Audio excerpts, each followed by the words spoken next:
antara permasalahan fikih, bolehkah salat memakai masker? Ya. Hukum asal salat memakai masker atau menutup mulut, ya, atau menutup mulut begini, salat sambil diam atau dengan menutup sesuatu di mulut, hukum asalnya makruh, ya. Dalam satu hadis Rasulullah SAW melarang an yughtiya rajulu fahu, melarang seorang menutup mulutnya tatkala sedang salat. Apa hikmahnya? Khilaf di kalangan para ulama mazhab. Ada yang mengatakan seperti ulama Hanafiyah, maksudnya orang yang beribadah sambil menutup mulut seperti orang-orang Majusi, dan kita dilarang untuk bertasyabbuh meniru orang Majusi. Ya.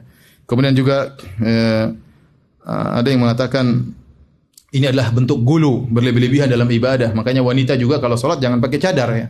Ngapain sholat pakai cadar? Ya sudah. Kalau sholat buka cadarnya, kecuali di depan para lelaki yang bukan mahramnya, dia boleh sholat pakai cadar karena ada keperluan. Tapi kalau di rumah jangan pakai cadar. Bentuk gulu fiddin, berlebih-lebihan, ekstrim dalam beragama. Sebagian ulama lagi mengatakan sholat sambil menutup wajah adalah bentuk takabur, kesombongan. Intinya ini illah, sebab yang disebut oleh para ulama ada 3 selama saya baca tadi.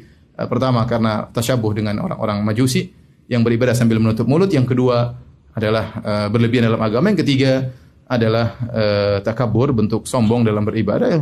Beribadah kita buka wajah di hadapan Allah Subhanahu wa taala. Tapi para ulama 4 mazhab mengatakan hukumnya makruh. Kalau seorang salat tutup mulutnya, salatnya tetap sah dan dia melakukan satu hal yang makruh.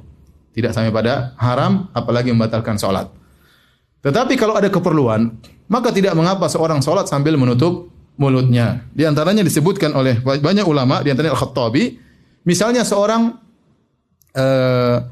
tatkala dia menguap, maka dia boleh tutup mulut. Kan sunahnya seorang menguap tutup apa? Mulut. Dalam salat dia menguap, dia tutup mulut. Boleh karena ada keperluan. Kemudian juga ulama yang lain menyebutkan di antara keperluan, misalnya seorang bekerja, pekerjaannya membutuhkan tutup mulut, ya.